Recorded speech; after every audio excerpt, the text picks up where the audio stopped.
in our webinar where we'll be talking about events. Thus the title, Your Practice Isn't As Compliant As You Think. Healthcare business compliance checklists have doubled, and here is what you cannot skip. So essentially, today we're going to be talking about compliance and some systems-based tools that will be useful for your practice. So before we get started, I'd just like to deliver the acknowledgement of country. We acknowledge that we are meeting on the traditional lands of the Kaurna people today. We respect their continuing connection to country, culture and community, and we pay our respects to elders past, present and emerging. And we extend that respect to any Aboriginal and Torres Strait Islander people here with us today. We obviously need to include a disclaimer for the presentation today because it is for general guidance only, and legal advice should absolutely be taken in relation to taking any actions on specific issues. So some of you may be wondering, who am I? For those that don't know me, my name's Daniela Ciceri Palazzo. I'm one of the senior lawyers in the incredible team here at uLegal. I've been part of uLegal for more than a decade, and I think it's fair to say that in that time, I've seen a lot of changes in the legal landscape for medical and allied health practices. What I love most about what I do is that I really get to know my clients and understand how their businesses work and what their particular concerns are. And I feel extremely fortunate because what I get to do is provide clarity on the legal issues that are on your plate and give you some confidence about the next steps that you need to take. It's really rewarding to actually be part of a practice's evolution and to be a trusted voice for our clients. So who is today's webinar for? It's going to be relevant if you're buying, selling or restructuring a practice, expanding your services or locations. If you haven't looked at compliance or your systems in the last 12 to 18 months, if you want to understand potential gaps and what can be missed in today's environment, and if you want to reduce risk, particularly while building a stronger and more valuable practice, and who doesn't want to do that? This next slide is our take on the practice life cycle, which outlines the stages that medical and allied health practices typically take. So on the top left, we begin with start, which really involves the establishment of your practice structure, looking at setup and also succession. And succession is something that many practices may consider as part of their establishment, particularly around their vision or your purpose. Then you'll see that there's a time for stabilisation. Practices typically don't jump straight into scale mode, which is the next step. So scaling is about obviously staffing services and sites, so securing your workforce, your services, and whether they're physical or virtual as the case may be. Again, there is another pause for stabilisation after scaling, which is followed by the strengthened stage of the life cycle, which is obviously our focus for today's webinar, and specifically we'll be looking at systems. So every successful healthcare practice reaches a point where simply scaling is not enough. So before you employ more practitioners, introduce new services, open another site or prepare for sale, you need to strengthen the foundations of the business. So that isn't just financial, it includes your legal structure, compliance frameworks, your documentation and your operational systems. And what we've seen, particularly over the past 2 years, is that the standard expected of healthcare practices has changed significantly. So today's webinar is about understanding what those changes mean for practices that are already operating and looking to grow with confidence.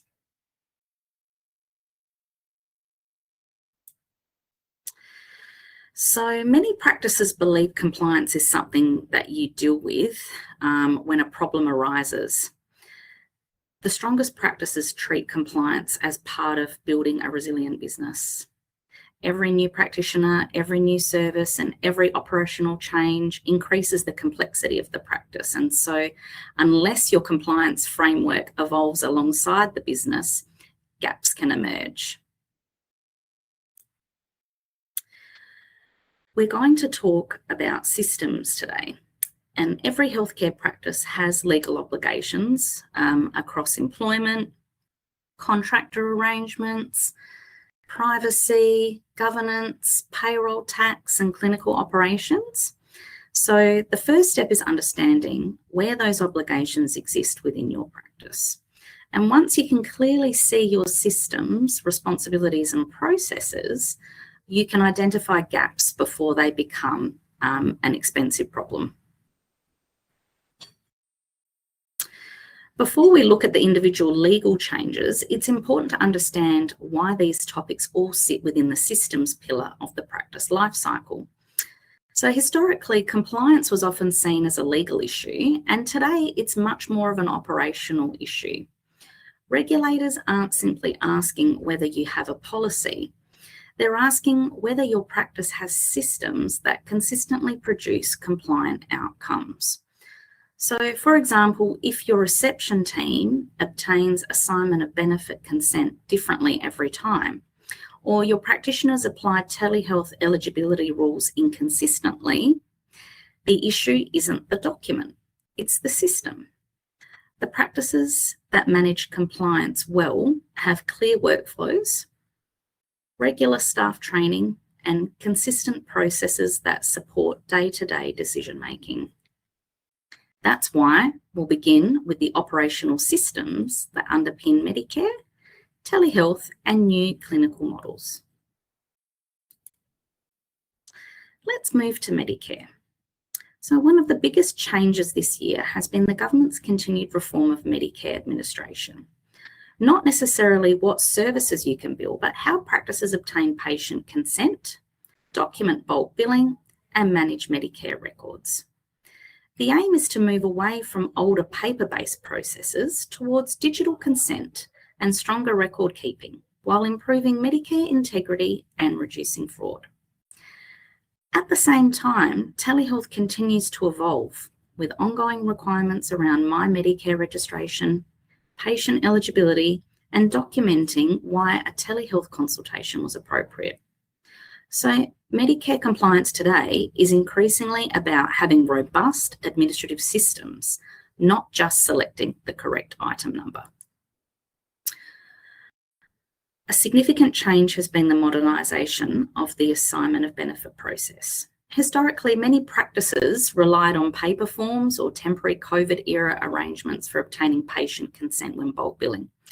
The new framework supports digital consent processes, introduces enduring assignment of benefit for some eligible patients, such as My Medicare patients, and places greater emphasis on maintaining appropriate records that demonstrate valid patient consent.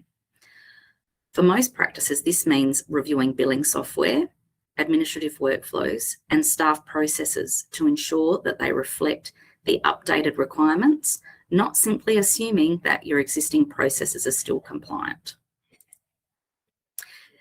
Telehealth is now a permanent part of the healthcare delivery, but the eligibility rules have become more structured. For many general practices, Medicare rebates for telehealth depend on whether the patient is registered with your practice through My Medicare or has an existing clinical relationship with an eligible practitioner. Practices also need to understand the exemptions to these requirements and ensure that they are properly documented where they apply.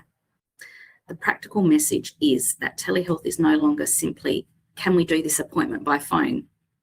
Practices also need systems that demonstrate they meet Medicare's eligibility requirements if those claims are ever reviewed. So we'll move to nurse prescribing reforms, where there's been another significant development this year in the introduction of PBS prescribing by endorsed designated registered nurse prescribers. So for the first time, appropriately endorsed registered nurses will be able to prescribe certain PBS medicines within their authorised scope of practice, improving access to care for many patients, particularly in rural and regional areas. While this creates exciting opportunities for practices, it also means practice owners should begin thinking about governance, prescribing policies, clinical workflows, and how these new prescribing arrangements will operate within the practice. Introducing nurse prescribing isn't simply a clinical decision. It also requires practices to ensure that their operational and compliance frameworks keep pace with these changes. Some questions for practices to consider. So practices could consider clinical governance, internal policies, prescribing workflows, practitioner documentation, insurance considerations, and agreement structures. So whenever practices introduce significant operational change, I encourage them to ask some practical questions like, do our policies support this? Do our agreements support this?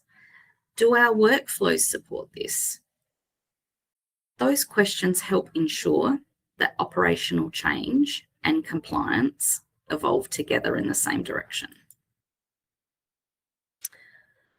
Whenever we review practices, we're not just looking at their legal documents. We're also asking whether the systems behind those documents actually work. A useful test is whether the practice depends on one experienced staff member remembering how things are done, or whether there are clear processes that everybody follows. If different reception staff, for example, obtain consent differently, or practitioners each apply their own telehealth requirements in their own way, inconsistency can begin to creep in. So strong systems make compliance repeatable rather than relying on memory. The second pillar is standards. So compliance shouldn't depend, again, on individual people remembering what to do. It should be embedded in the way that practices operate through consistent policies, agreements, procedures, and decision-making. When everyone follows the same standards, we know that the practice reduces its risk, improves its efficiency, and creates a stronger foundation for sustainable growth. If we had delivered this webinar 2 or 3 years ago, the conversation would have been very different. Back then, compliance largely centred around having employment agreements, privacy policies, some HR documentation, and ensuring your registrations were current. So we've seen reforms to independent practitioner agreements, increased payroll tax enforcement, making compliance far more operational. So it's no longer just about what sits in a folder, it's about how your practice actually functions every day. Independent practitioner agreements have probably seen more legal attention than most other area over the last couple of years. Many practices established these arrangements several years ago, and some many more than that. At the time, they may have been entirely appropriate. The issue is that legislation has changed, expectations have changed, and regulatory scrutiny has certainly changed. And one of the most common things we see is that agreements simply haven't kept pace with today's legal environment. The key shift is that labels matter much less than they once did. Calling somebody an independent practitioner does not automatically make the arrangement compliant. Instead, attention is being given to how the relationship actually operates. So how much independence does the practitioner genuinely have? Who controls their availability? Who controls patient relationships? And who determines how work is performed? These questions are becoming increasingly important. They're not designed to alarm anyone. They're intended as a practical check. Many practices have evolved over time. Perhaps yours has expanded. Perhaps you've become busier. Perhaps operational efficiency has gradually changed how practitioners work. The most important question is whether your agreements still accurately reflect today's reality. And if they don't, it's worth reviewing them. And I'll talk to you a little bit more about that towards the end of the presentation. So we'll shift focus now to payroll tax, which continues to be one of the biggest concerns we hear from practice owners. Unfortunately, there's no simple answer because every state approaches these issues slightly differently. However, there is one common theme. Authorities are looking carefully at how medical practices actually operate, and they're looking at financial flows, services arrangements, and business structures, not simply contractual labels. One misunderstanding we still encounter regularly is the assumption that if practitioners are independent, payroll tax simply doesn't apply. And unfortunately, that's not how the analysis actually works. Revenue authorities increasingly look at who receives patient income, how fees are collected, how practitioners are paid, and how integrated they are within the practice. That's why payroll tax needs to be considered alongside your practitioner agreements, not separately. Payroll tax isn't just a tax issue. It has broader commercial implications. Unexpected liabilities can affect profitability. They can affect financing. They can certainly affect practice value. And during acquisitions, payroll tax is now routinely part of legal due diligence.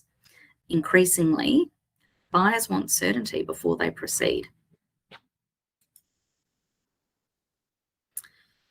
So we're moving now on to the standards health check and some things to consider, which are essential just to ensure that the legal framework of your practice reflects the way it actually operates.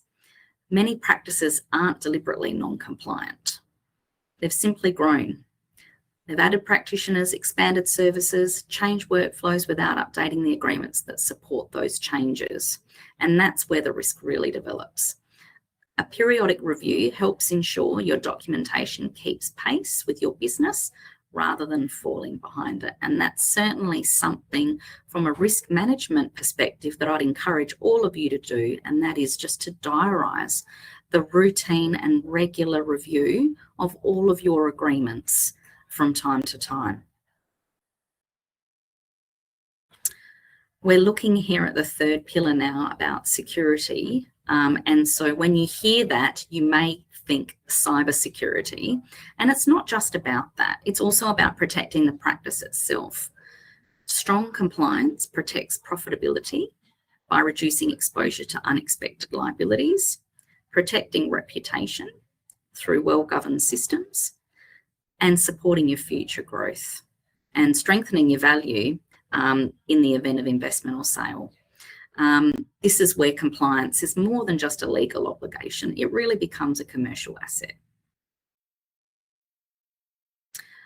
The final part of strengthen is security. So when people hear that word, I'm repeating myself there. I'm sorry about that. I've mentioned that point previously about security being more than just cybersecurity. So I will move along to the next slide. If you're contemplating buying or selling or restructuring, due diligence has certainly become much more comprehensive in our experience. Buyers are no longer reviewing financial statements. They're looking at legal exposure. They are looking at practitioner arrangements. They're looking at payroll tax risk. They're assessing whether the business that they've been shown is genuinely sustainable.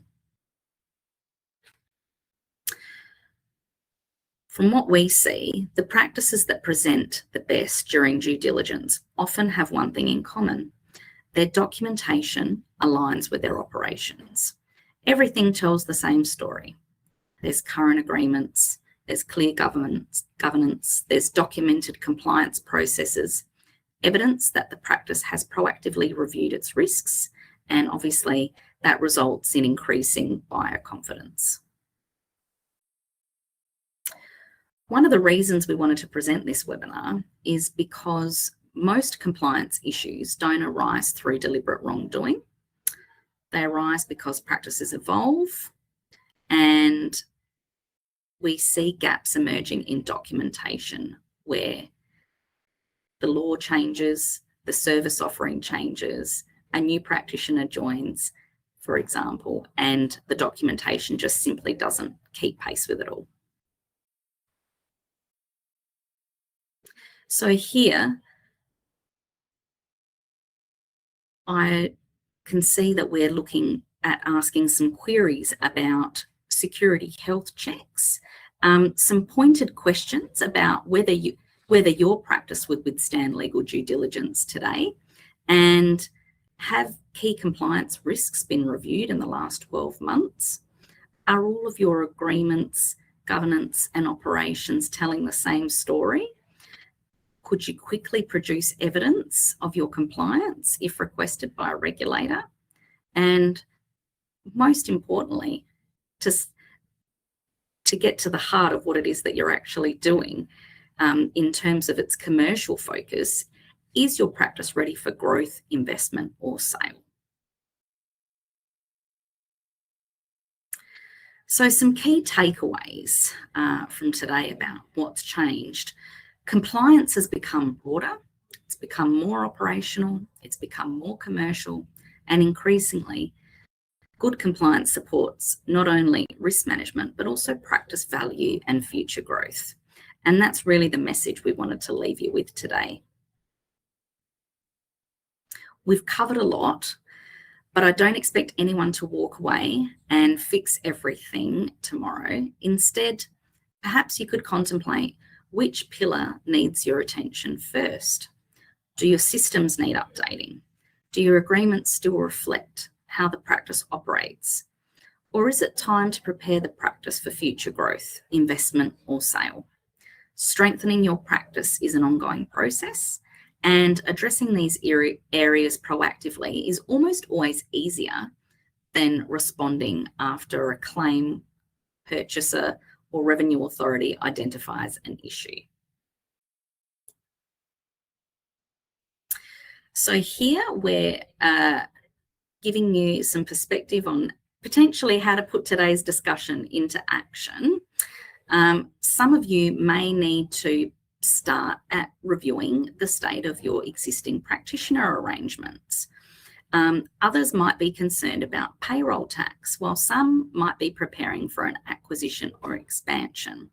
So I just wanted to point out that we actually have some fast track solutions on our website, which are really designed to give practice owners access to some of the most common fixed fee legal solutions that we offer that do address compliance issues without the uncertainty of starting from scratch.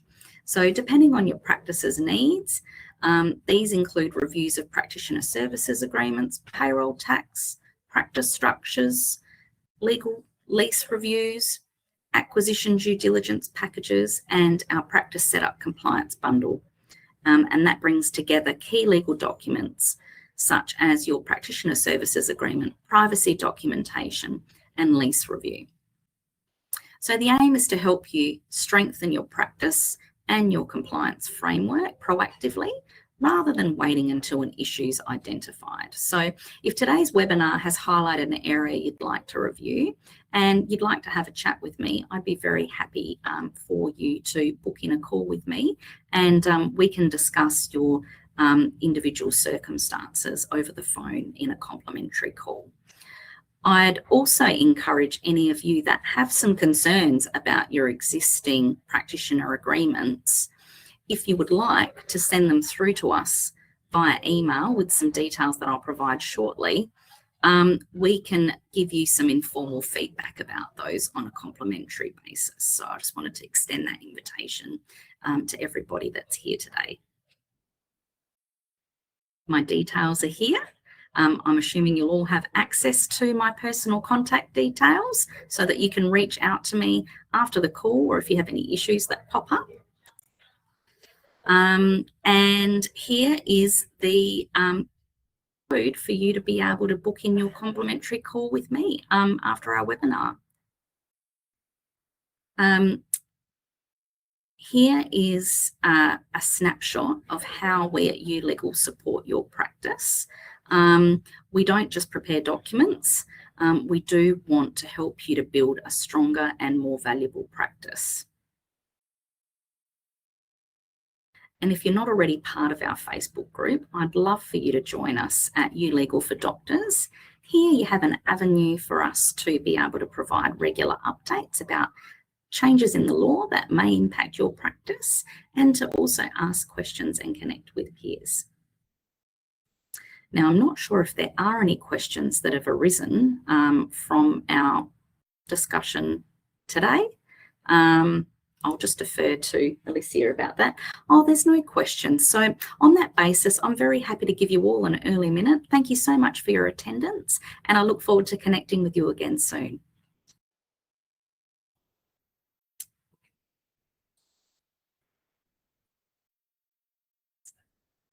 And here's the QR code if you'd like to book in a call with me.